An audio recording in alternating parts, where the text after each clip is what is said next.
Hey there, thanks for clicking on this video. My name is Nathan. This is my first ever video, so I want to apologize in advance if I flub this up or if it's certainly not going to be polished like many of the other videos that I've seen with this really cool thread on YouTube. I've watched probably 20 of them by now, and I thought I'd give it a crack. It's the top 10 albums that I've been listening to most regularly. So just to kind of clarify, these aren't my 10 favorite albums of all time, but they're the ones that I've been reaching for time and time again, let's say since lockdown, the last few years. So I have 10, and then I have a bonus, like a comp that I'll do at the end. So yeah, let's get right into it. First up, we have Super Wolves, or this was Super Wolf. The follow-up was Super Wolves. This features Bonnie Prince Billy, aka Will Oldham, who happens to be my favorite artist. This is a collaboration with the great Matt Sweeney. Has some really amazing guitar parts in here. I love this album the most because it's consistent. It's a great mood, and these two guys just harmonize really well together. Like I said, Bonnie Prince Billy, Will Oldham, he's got so many releases that it's hard to keep track of, and it's hard to approach this artist in particular because you don't know where to start. I would say that this is a really good entry point. It's sparse, it's haunting, it's beautiful. Matt Sweeney's arrangements are fantastic. This came out in 2005 on Drag City Records, and just top to bottom, it is fantastic. Bonnie Prince Billy just came out with a new album in August 2023 as I'm recording this, called Keeping Secrets Will Destroy You. It is another really good one. But this one I reach for the most, and it's great. Check it out. Favorite track, My Home is the Sea, Only Someone Running, Blood Embrace. Okay, next up, we have a fantastic double album from 2021. This is the newest one from Big Thief, one of my favorite bands, and an amazing live band if you get a chance to see them. This is Dragon New Warm Mountain, I Believe in You. That is a mouthful. This is a true double album. It's 4 sides, all killer, no filler. Adrienne Lenker's voice, Buck Meek's really creative guitar playing. It's just one of the most special albums. It's hard to pick out favorites here, and really it's hard to pick out a favorite Big Thief album. They're all fantastic. I think Adrienne's one of the best lyricists in music today. Her solo stuff's really good. Buck Meek, the guitarist, has a couple solo albums, but this one right here just blew my socks off. Just a couple tracks that really stand out to me. Simulation Swarm, it's on the D side. It's got some of the best lyrics I've ever heard. Yeah, it's hard to pick favorites on this one. There's some bluegrassy kind of stuff.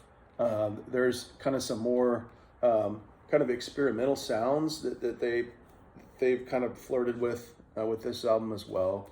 And again, if you ever get a chance to see Big Thief live, do it. You won't walk out the same person that you walked in, that's for sure. Dragon New Warm Mountain, I Believe in You is my second record here. Okay, this is another one that's pretty difficult to describe. This is a guy named Blau. He's from the Pacific Northwest. I think he's recently moved.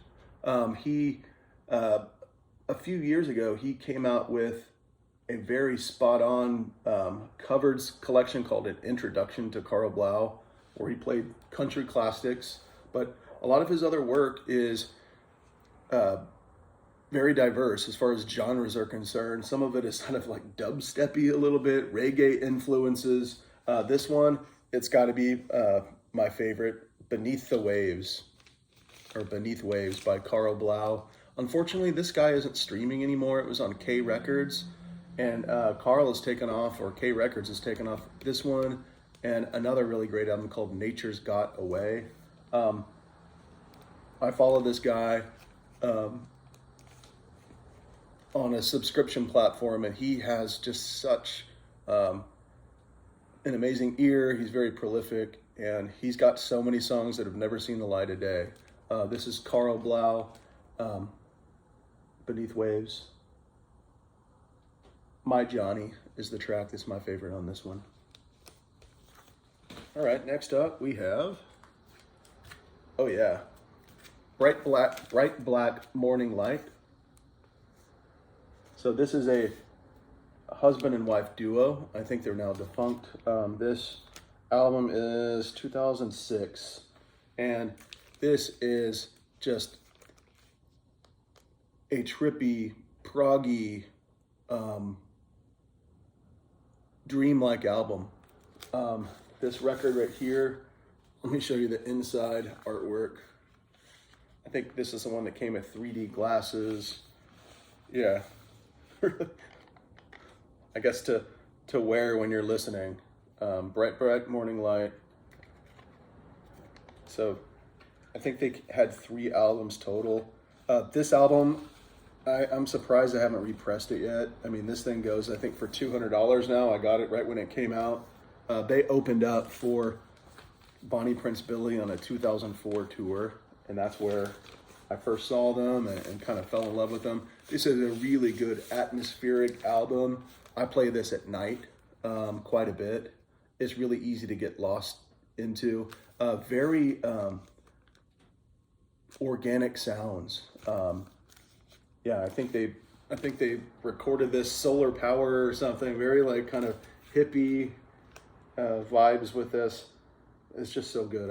I wish I was able to better pinpoint with words what this sounds like and what this album means to me. But definitely check this out. Really good background music, but there's just layers to it. Next up, all right, we have Austin, Texas's own, that's where I live, Bill Callahan. He formerly went by the name Smog. I really like his newer stuff since he started going by his name Bill Callahan. He too is on Drag City Records, and like Will Oldham, Bill's voice has just aged really well. His lyrics are a little bit more direct, it seems. Like Will Oldham, he is married, he has children now, and there's sincerity and just honesty and just beauty in his work. This was the first Bill Callahan record that I absolutely fell in love with.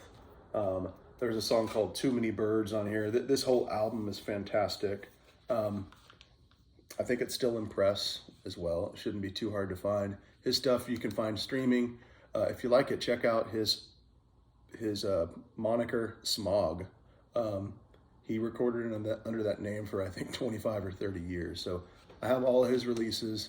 This is the one that I reach for the most. I think sonically, lyrically, it's just fantastic top to bottom. All right, next we have Nick Cave and the Bad Seeds. Difficult for me to try to choose just one of Nick Cave's albums. I have a bunch of his stuff. He's got a new Live and Alone from Australia that he did there in the lockdown that's really good. But of his more recent output, this is the one that I go back to the most. It's just a fantastic record. Wide Lovely Eyes, I listen to that song all the time. This is just a good one from top to bottom. I was able to see a couple shows on this tour. I was able to see his collaboration Carnage live with Warren Ellis. Just fantastic. Nick Cave is a legend, and while his stuff from the 80s is obviously fantastic, his newer stuff is really good as well. Just a great album. All right, next up, Spiritualized. So Jay Spaceman here. I wish I had a first pressing of this. Maybe one day I'll get one. This is just a fantastic album. I have all the Spiritualized records, and I love even his new stuff. He came out with one in 2021, 2019. Those were fantastic albums. This was the first, and it is just so good. I mean, this is quite the journey. The instrumentation is just so atmospheric and just captivating. This is a roller coaster ride. There's not a bad song on the album.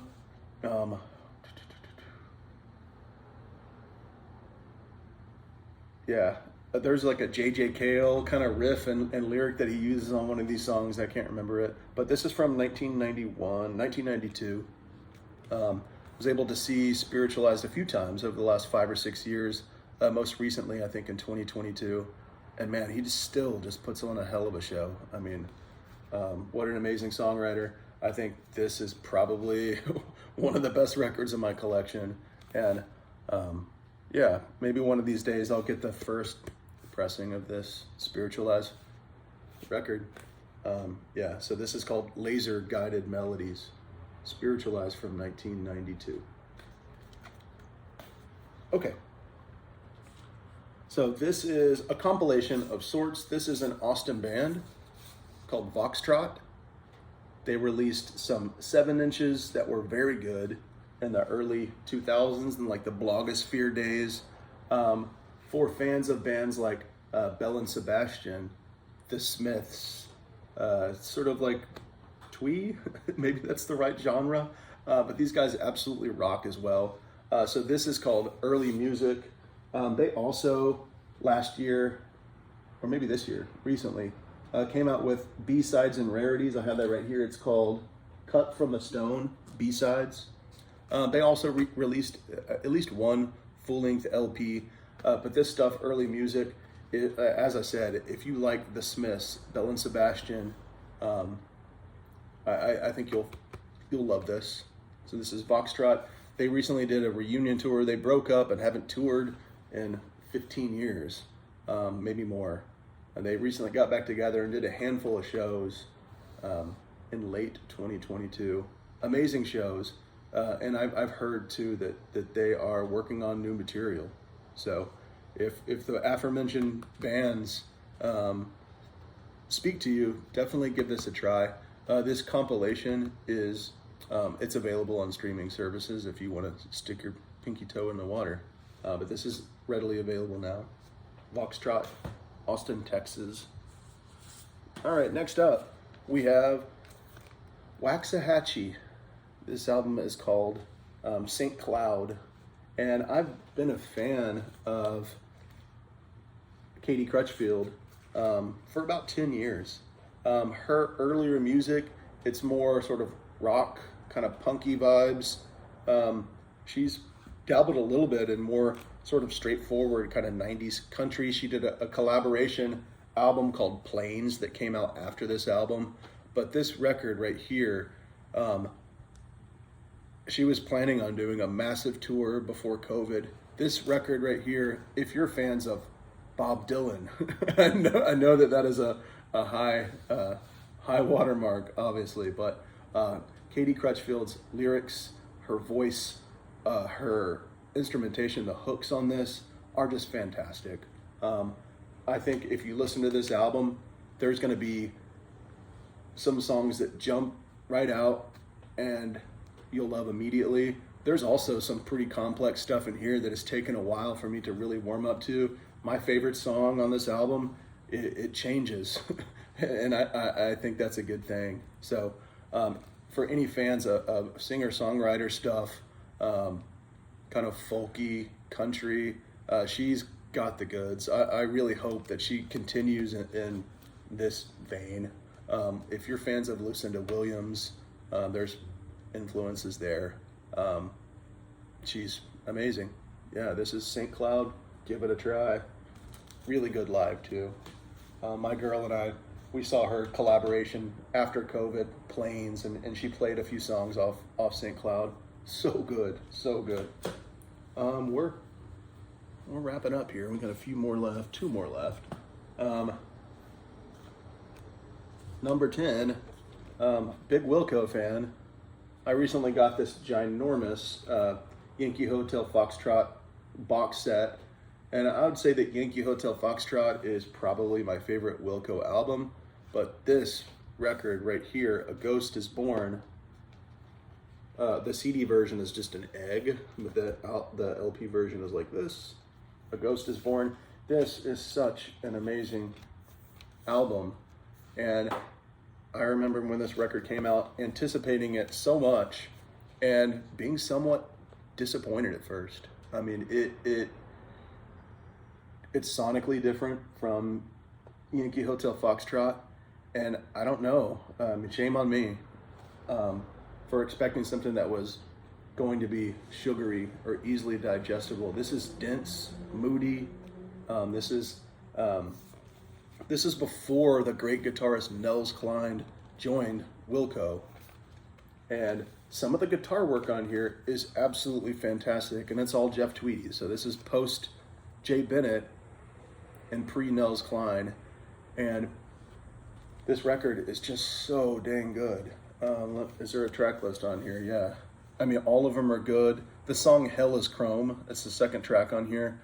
I can't get enough of it, and it's equally, it pulls me in, and it's still a mystery to me that I just really enjoy listening to. Hummingbird, Handshake Drugs, this is like the second iteration of that. They demoed this, Yankee Hotel Foxtrot. Let's see, Company in My Back, Theologians. Yeah, fantastic record. And again, sort of in a period of flux for Wilco. So if you haven't seen the Yankee Hotel Foxtrot, I have it right here. This is a massive 11 record anniversary edition. That is just so cool. I'm hoping they give, I don't think they'll be able to do 11 records out of it, but I would love to see the treatment for A Ghost is Born as well. You almost need a hernia belt to lift this thing. All right, last one is a comp. And yeah, kind of speaking of Wilco, this is a compilation of Uncle Tupelo. I have first pressings of all the Uncle Tupelo records. Those took a while to track down. They've since been reissued. But when I had my fancy, expensive first edition Tupelos, I didn't want to play them all the time, but I wanted to listen to Tupelo all the time. This is a really good compilation. I think there's 24 songs on here from all their records. It's on Sundays. I don't think it's in print anymore, but I think you can find this for like 35 bucks. And man, it is fantastic. I think it's gatefold. I think there's some liner notes in here. Yeah, lots of liner notes. But yeah, No Depression, Screen Door, Whiskey Bottle, I Want to Be Your Dog, Looking for a Way Out is a favorite of mine, Watch Me Fall. Yeah, you know, in my personal opinion, Jeff Tweedy went on to innovate and explore, and, you know, again, just my personal opinion. Sunvolt, I think they got Wilco on the first record, but I don't know. Ever since then, it's all kind of sounded the same. But for me, this Uncle Tupelo compilation, this is definitely one of the 10 records that I reach for the most. Okay, that's my first video. Hopefully I didn't screw up too badly. But thanks for watching. And yeah, what a cool idea. Even if you've never posted a video before, if you can watch me step on a rake and live to see another day, maybe you can hit that record button and upload. Okay, I'll probably will never see you guys again, but that was kind of fun. Take care.